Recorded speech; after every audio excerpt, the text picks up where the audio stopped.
Robert has a whole career of great work behind him, and he was at a point in his life and his career where he was ready to break out and do something really big and exciting. John was in love with the idea of Downey playing the part, and we all felt so sure about him on a creative level. Because he wasn't instantly a slam dunk approval, I suggested we have screen tests. I remember walking in with Robert Downey Jr. the day of the tests. He was laughing and in great spirits and completely at ease, and he got in front of the camera and started saying the lines. I assure you the day weapons are no longer needed to keep the peace cell happily transist to manufacturing bricks and beams for baby hospitals, making hemp pants and the like, but until that time, can I get you a drink? I don't want to call it an out-of-body experience, but it was one of those rushes that I'm sure like somebody would feel if they're about to play a big sporting arena, playing for the ring or something like that. It was just like, am I going to pass out or am I going to nail this?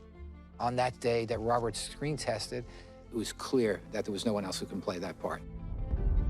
It was magic. It was exactly the feeling as a casting director with Kevin, with John, with everyone, that we all wanted to have that feeling like we have it.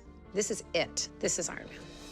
How's it going, everybody, and welcome back to another video. Marvel has recently shared the first ever screen test of Robert Downey Jr. for the role of Tony Stark. As you have already seen just how impressed everyone was by RDJ's first ever screen test, but did you know that even RDJ himself was 100% confident that he's gonna get the role for Iron Man? See the next clip and you'll figure out just how much well prepared Robert Downey Jr. was to play the role and how nobody could have brought to the screen what RDJ brings every time he plays the character of Tony Stark. I mean, you kind of willed yourself to change your attitude. You said, hey, I'm going in for an audition for this movie. I really want Iron Man. I'm going in for Favreau. I want to make sure that these guys, and fuck all the other actors and their thing. I have to come in here and make it my part. Is that what you're saying? You can't be sour grapes. You can't say, oh, woe is me. No, I haven't really done it since, but for that one instant, I had to psych myself into that there was nobody else on Earth had a chance. I was too prepared. I was too confident. Was it a great audition, in your opinion? I think, obviously it went pretty well. But that's the funny thing about confidence, too, is confidence, the incorrect amount of it, and nothing will ever happen. Staying in the pocket with it for a while only lasts so long. You even have to transcend that because it's still, because everyone goes like, oh man, Tony Stark is so confident and you must be that confident. And I'm like, I'm portraying someone who's a very kind of broken guy, but his facade is that he's confident. So to say that I'm just the facade is to kind of shortchange how human we all are. We can clearly see how even after so many years, where Robert has changed so much on a personal level, but yet he keeps the same belief that nobody else even had the chance to outrun him into playing Tony Stark, because he was just too prepared and very confident. RDJ used to say he carries the whole Marvel Cinematic Universe, and now that he has evolved throughout the many years, he now acknowledges the fact that the touch of Destiny 2 played a bit of a role and landed him where he is now. But one thing Robert never changed his opinion about, and that is him getting the role of Iron Man. That's just plain truth out there. Being humble, I know you are, but what did you say you really single-handedly made the Iron Man movies, of course, and really kind of being revived humble and made Marvel. You put Marvel on the map. Would you be upset if they ever replaced you as Tony Stark and Iron Man, or do you have an exit strategy in any of this? I believe I do. Let me backtrack and just say that if you'd asked me in 2008, 9, 10 how I felt about it, I would say that I was the Atlas of the Marvel Universe. I was holding it up. Well, you were. They should erect a shrine in my honor, blah, blah, blah. Whatever. I really just got to be the front man in a band that was going to be in the Hall of Fame no matter what. Yes, but you put the franchise on the map. Had you fucked it up, that had you not played it well, it could have gone wrong, and that could have been it. Sure. Now look, I think everybody winds up, for the most part, getting the jobs they're supposed to get, and the rest of it is sour grapes and why isn't this happening for me, and I only get the stuff he turns down. It's really kind of more of a world view. And right before Iron Man and the screen test for that, there was part of me that was saying, my worldview has to change if I want to really have a shot. If I'm not on my side for this going my way, why should anybody else be?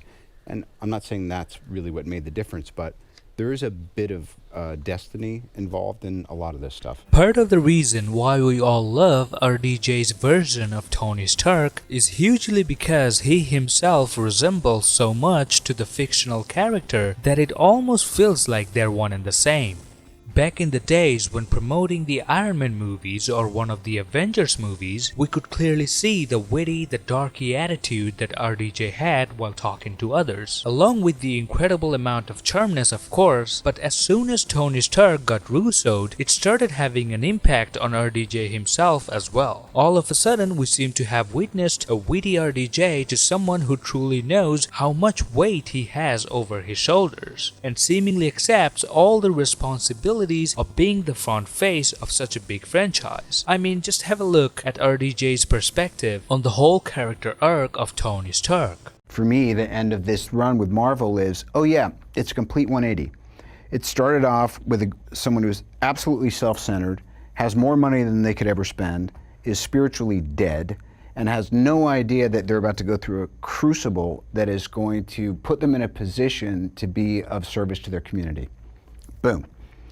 Then by the end of it, the last suit he has isn't even designed for him to be able to survive using it. The first suit is all about, will this get me and my ego and my precious physical frame out of this cave I'm in and into the desert where maybe the cavalry can come get me and bring me back to my stupid life. Right. Right? Right. The last one is not designed to be able to do its job and have you make it past it. So that's the great, Joseph Campbell mythology of like, ultimately you go from refusing the call of being a serendipitous hero, and by the end you're willing to give the ultimate sacrifice, your life, despite your family and your groundedness and your desire to not want to do that so that the community can thrive. Someone said to me they were watching my screen test for Iron Man or something like that, and they said, that was the direction you should have gone in. No, the direction was, I was playing it a little more straight. There weren't a bunch of funny lines, and I was probably like half out of my body hoping I got the part. Notice the drastic change of perspective RDJ has had over his own character. He now acknowledges the fact that the Tony Stark that we all got to see in the first Iron Man movie was spiritually dead, self-centered, and really only cared about himself.